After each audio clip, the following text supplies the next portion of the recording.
Let's talk about this. The perfect storm is setting up for Shedeur Sanders. Think about the timeline of events that have taken place. The guy who is in charge of analytics, the guy who is in charge of saying who he thinks is the best quarterback that you should get taken, is no longer in the building. So all those people who value supercomputer-like data and quick processing, and my goodness, he's so accurate, processing, getting in and out of the huddle. Those people that said that nonsensical crap about getting in and out of the huddle, what good does getting in and out of the huddle do if you can't find nobody on the football field or you can't see past the huddle? It ain't the huddle he got to worry about. It's the line of scrimmage. I need you to get in and over the line of scrimmage. Maybe I'm just an old football guy. So he's gone. All that analytic, that's gone. And the thing that happens when the hand of the king is gone is that the king starts making decisions for himself. He starts going to the games and he starts seeing all those empty seats. He has to watch on national TV as you struggle against teams like the Jets, who just basically said they want to tank. We'll tell you why when we get back a little later in the show. We tell you why this could be the beginning and the end. We can get to that. You see what I'm saying? But when you the hand of the king and you're gone now, it's every man for himself. And now the king is looking around. He's looking around, hearing people say, "We need Shedeur." And behind the scenes, the propaganda starts to wear off a little bit. He starts to think to himself, why am I listening to these people anyway? Why am I listening to these advisors? And why am I even listening to this head coach? He starts to go back and realize, well, hold on. Let me go back and watch when he was playing, because I've heard he's so terrible now that I've even forgotten that he was actually good.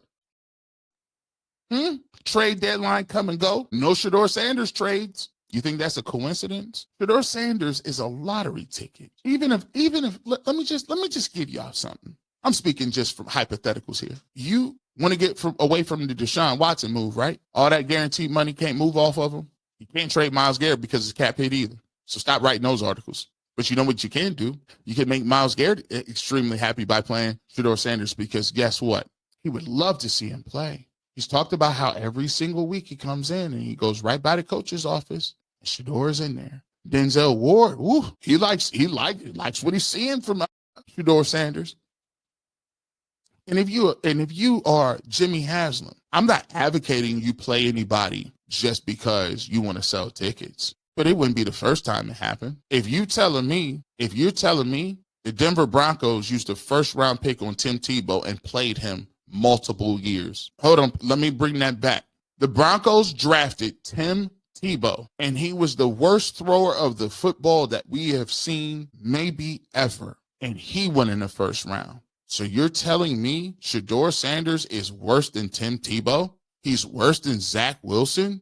He's worse than Josh Rosen? He's worse than the kid from Buffalo? What's his name? Emmanuel? He's worse than Johnny Manziel? See, the problem that you guys have is you refuse to critique what Shedeur is and he isn't. The only thing that you can say is, he runs backwards. I see Dylan Gabriel running backward every week. He's not ready. Well, I watch the games every Sunday, and Dylan Gabriel is obviously not ready. But I think it's funny that you refuse to speak or say his name. You won't talk about what he's doing on the field. You won't talk about the lack of explosive plays. You won't even talk about it. You only juxtapose and say, it's because I'm keeping Dylan Gabriel in the game only because Shedeur isn't ready. But what you don't understand is we're done arguing with you. The work is already done. The work is already finished. The dominoes are already falling. You can jump up and down and scream, not ready, not ready, not ready, not ready, not ready. But guess what? The moves behind the scenes already told you what's going to happen. You might have stopped screaming that when Joe Flacco got traded, when Dee Podesta walked out the building last week, when Kevin Stefanski turned over that play calling. You might as well stop saying that when that happened. Because ready or not, here I come. You can't hide. I'm going to find you and take it slowly. Shout out to the Fugees. Ready or not, that's the new motto. Here we come. You can't hide. We can't hide. And guess what it's turning out to be? The reason why it's looking good for Shedeur Sanders is because Dylan Gabriel, he's got a couple of weeks. He got about 8 quarters. If he played bad in this game against the Jets team, he might got another start. And guess what? When he get that start at home against the Ravens, you know what that crowd going to look like? You know what that crowd gonna be booing? You think that while Lamar Jackson is dancing all the way around against the Ravens? And the thing that really helps Shedeur Sanders, I tell a lot of people this all the time. I tell people all the time, I don't want Shedeur playing in this offense. I don't want Shedeur playing in this offense. I don't want Shedeur playing with Kevin Stefanski. Well, guess what? Kevin Stefanski can't even call in the plays no more. And you say, well, how do you know Tommy Rees? How do you know Tommy Rees is going to be any better? I don't know he's going to be no better. But here's what I do know. Tommy Rees is auditioning for jobs. When you're an offensive play caller and you get an opportunity to call plays, you got 7 to 8, 10 plays tucked away that say, when I get my doggone shot, I'm going to cook. You don't think when he gets Shedeur Sanders in there, he ain't going to be calling the best stuff he got because he want a job. Florida job is open. Penn State job is open. Big LSU job is open. You don't think he's trying to come in and show what he can do? So now you don't even have to worry about Kevin Stefanski calling trash plays. If you Shedeur Sanders, all you got to do is get your rehab and be cool and sit and wait for your opportunity. Just like I'm sitting here waiting, and the population sitting here waiting, and the people in the city is sitting here waiting. Guess what? I don't got to jump up and down and say put him in the game tomorrow. Dylan Gabriel's game gonna tell us that. His game will dictate. That the people gotta move. And when they move, there ain't no going back. Why you think that he sacrificed the play calling ability? That sacrificing the play calling ability is a nice chess move. Kevin ain't stupid. Sacrificing play call gave him another 2 weeks because now he gave him the bye week to put in some specific for the Jets who look like they trying to tank. So that's another opportunity, right? Then if he plays well in that game, they're going to give him maybe another couple of games. And they'll say, well, we got smoked by the Ravens. We got smoked by the Ravens coming up. And you know, the Ravens is just they're a great team. And what did you expect was going to happen? Give them another week because this team, it's an easier game down the road. But the reality of the situation is if they come out here looking too bad, it's the beginning of the end. Had a conversation on Ultimate Cleveland Sports Show. Zach Jackson was on. Make sure you go check out that interview. And Zach Jackson is the first one, and I'll give him credit on what I would call the legacy media, the media that covers the beat reporters and cover from outlets. And Zach Jackson has always been on the record, said Dylan Gabriel has not been good. Go back and check that. That interview got like 100,000 views on Ultimate Cleveland Sports Show. Zach Jackson comes in and says, guys, it looks like a bust, man. And to give you a little context, we got a little something right here. Right?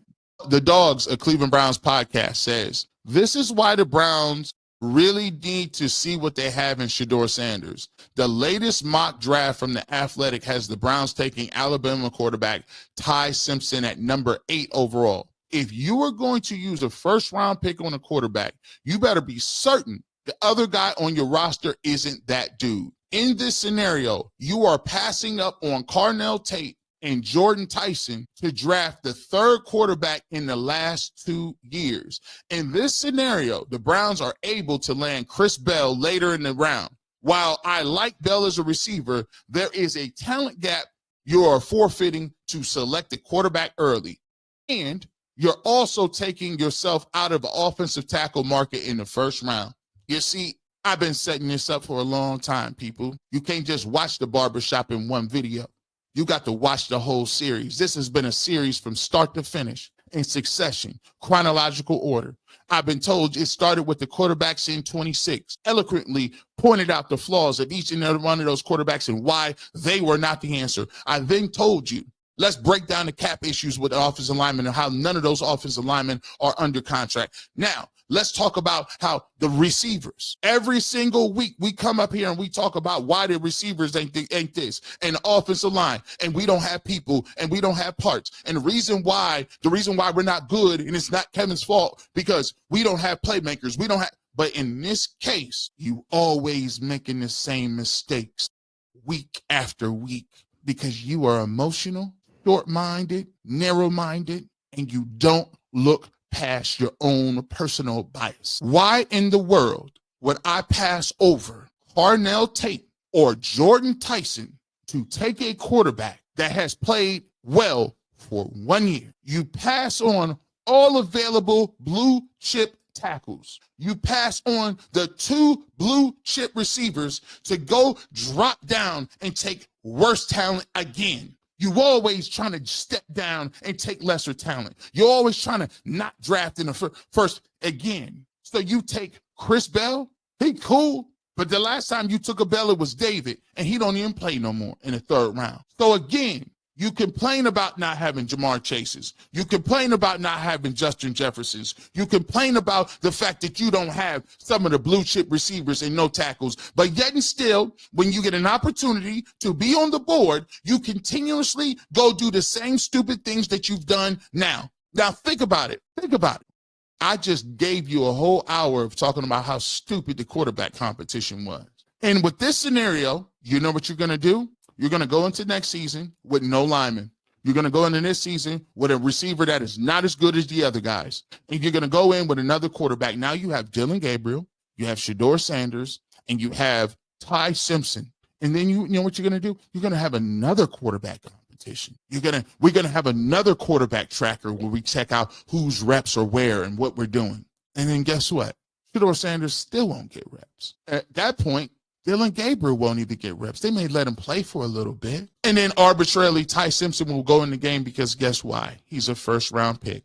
And now Dillon Gabriel will just become the Shedeur Sanders. Dillon Gabriel won't have a leash because Ty Simpson, they'll write the narrative just like we did. We'll write the narrative about why Ty Simpson is so much better than the other 2, about why he's so different, about why he's so smart. And he might be all of those things. But you are putting him in the same position that you put all the other ones in. Who is Ty Simpson thrown to? Who's blocking for him? And who's controlling the offense? All things the same.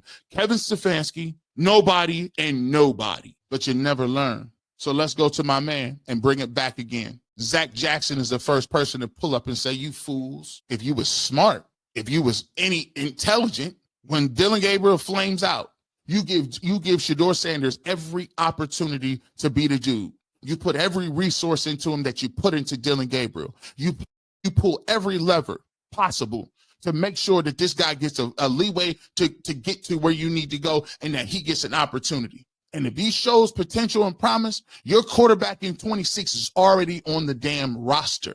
Your lottery ticket is already there. The guy with the talent, the skill set, the upside is already there.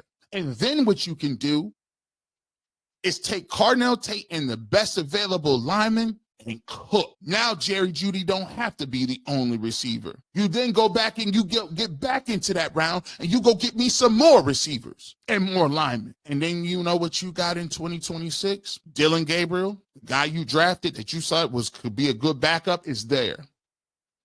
Shedeur Sanders, the person you think has some upside, you give him an offseason, you give him a playbook, you let him throw to his receivers, you let him develop a rapport, you actually let him practice and not throw the trash cans, you actually let him throw to receivers, you actually let him do something, you actually put your arm around him and say, hey, we believe in you. You can actually give him ability to show what he can do and play in preseason game. Wow. And then you say, let's see what he can do in 26. By the way, if something happens, Deshaun Watson is still on your roster. And by the way, I don't care what y'all talking about. Dillon Gabriel ain't better than Deshaun Watson. See, here you go, G. Bush. With Deshaun Watson, they go to likability. Let's just be clear. You tell me. You let me know. Who better, Dillon Gabriel or Deshaun Watson? Let's go, chat. Let's go. Oh, see, we getting kind of quiet. If I'm paying somebody $100,000 million, and I got to put somebody in if Shedeur get hurt or something happen, I'm putting Deshaun Watson in the game. What are you talking about? But a lot of people don't like Deshaun Watson. It's based on two things. Our fan base will tolerate you taking L's. They'll tolerate you not being good. But what they don't tolerate is the narrative based with the allegations. That's one. Two, Deshaun Watson got all that money, got all that bag. And three, Deshaun Watson is looked at in this city as the person who was the replacement for Baker Mayfield, who was already very popular here. That's what they're looking at. It's not question. It's no question, bro. There ain't no question. Deshaun Watson and Dillon Gabriel ain't even on the same playing field. That's people's feelings in a way. That's people's bias all on the. See, let's get it real. I don't even want to see his face. We gotta. Why not, man? You that aggressive? Come on now, stop playing with me. This is why you get in pro, G. Bush. But I don't really got to argue with you like that though. So the quarterback in 26 is there, filling on your doggone roster with a viable 2-3 options as a backup. And guess what? You guys, based on nothing, have already sold yourself that you're going to get another quarterback because you've never really wanted to see him play anyway. You see where this is going? All this, like you never really wanted to see him play. Like you're willing to, you think, I don't understand how you think that that smart that you say he's not ready. But then Dylan Gabriel was ready. And then the next guy you draft next year, he'll be ready though. But we didn't see it though, because if he was that guy, they would have put him on the football field. Let me just debunk that really quickly before we get to your super chats here. If you believe winning is the thing that motivates people and it's the only thing that counts, you're either naive or on the payroll. When you sit here and say, if they really wanted to win, they would play him. No, they wouldn't. If I feel like I can win, if I think I can win with either quarterback, if I think I got the infrastructure around me to win with either quarterback, and I know that this year don't really matter like that because we don't have the roster, we trying to build it out, why do you think that I would put a guy in that I didn't co-sign over the dude that I put my neck on the line for, that I handpicked? Let me just get back. Hold on. Let me just get, because I don't know if a lot of people had other jobs, and and I'm not knocking people. But there's a lot of groupthink that goes on in the media. It's a lot of groupthink that goes on when it comes to players or whatever the case may be. But I literally had jobs. I literally had multiple. I done done this for a long time, but I done spent more work in the real world than I do now. Do you think when it comes to who gets promoted in jobs? See, here's the cool thing about this. With this, I can say if you want to put me up against somebody else in this industry, right? I can say I get more views than you, or I get more subscribers than you, or I get more this, I got more fans, I got this, I do more stuff, right? And you can argue the numbers or whatever the case may be. But when you are in a job, it's completely arbitrary. What's the difference between one manager and another manager with the same numbers? Oh, I know, yeah, maybe I'm just confused. When you get to office politics, that's why they call it office politics. Do you know that the people that's going to the golf outings, they got a little inside track on that job? The people whose uncle knows an uncle, people that's in the same fraternity, people that in the same neighborhood, people that's in the same circumference, people that's in the same situation, people that have the same hobbies, the same background, the same culture, the same. If it's between one person and another person, all things being equal, why would you say it comes down to who's better? Better is subjective. Competent is subjective. Ready is subjective. It's all in the eyes of the beholder, just like beauty, just like opinions. So if it's subjective, you can't stand on not ready. What does not ready mean? When you dating somebody and you've been dating them for 4 or 5 years, it's a lot of people out there that's fine with sleeping in the same bed, fine with having children, fine with having bills in each other's name, fine with going to Halloween and Christmas and Easter with one another, fine with going to church with one another, fine with doing all kind of stuff, getting matching tattoos. But when it comes time to get married, they're not ready. See, this is the problem. I'm sorry. Please don't listen. If I didn't mean that, I didn't mean it. I'm jumping off into something else. I'm sorry. But the only reason I'm mentioning that is because I was talking about myself. See, I ain't afraid to talk about me. I ain't afraid to talk about my shortcomings. Now, I ain't going to point you out. See, at one point in time, I was that person. I was cool with a lot of stuff. I knew I shouldn't have been with them folks. I was cool. On a lot of stuff. And I was ready for a lot of other things that benefited me, that may have felt good, that felt good to my flesh. But when it came time for that level of commitment, all of a sudden, I wasn't ready. That means you didn't have the conviction. What do you mean? I wasn't ready for the commitment. I wasn't ready for the responsibility. I wasn't ready for what comes with that. You see? So when people talk about ready and talk about if he was, it would be. Your argument is circular. Your argument is circular. Which came first, the chicken or the egg, bro? Because if I'm going to sit here and talk about the readiness of people being ready to play, some people ain't never going to be ready. Some people ain't never going to be ready because they done already made up in their mind what they feel about the person. I'm only speaking from, don't get mad at me. I'm only speaking from my opinion. Don't take yourself out of it. Let me tell you me. So I know about what it means to be ready. You make the decision.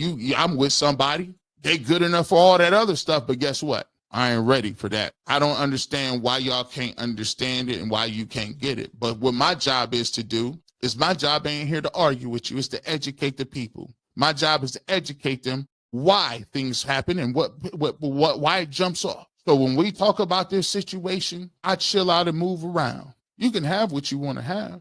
You say what you want to say. But the reality of the situation is what's going to keep you on the field is your play. And what God got for you, ain't nobody touch it. You can be mad all you want to. You can be salty. What you going to be mad for? But you have to ask yourself, why are you so against this? What inside you makes you get to a point where you all balled up and angry? You notice I don't get all balled up and angry when Dylan Gabriel is playing. You know why? If he plays good, he'll keep playing. If he don't play good, he'll be out of the game. But let me ask you a question. You and I, we aren't the same. Why does your face crunch up? Why can't you say and just talk your talk? The truth will set you free. Because somebody said somebody had a bad interview. You know what? Give me them people. I used to go into my interviewing process and tell folks all the time because they was giving all the good people to the other teams. I had to start downplaying my hires. I don't know, man. I might think about taking them. I might take him. I mean, I don't know. He answered a couple of questions that was kind of strange. You know what I'm saying? I'm going to think when I get to the crib. You know why I was doing that? I said, I can't get too excited because really underneath, I'm like, give me that dude. I like that dude. But if I get too happy, they're going to take him and put him on another team. You know, they don't give me nobody. That's how I got to downplay it. You folks don't ever want to stand on your own. I'm okay with it. I stand on my own evaluations. Just think about it. Somebody told you done messed up your whole mindset. Well, what I was told. You still getting told stuff? It's the problem with the world right now. People telling you, I trust myself, I trust my eyes, and I trust. I didn't say this for 6 months. You let me know where I've been wrong at.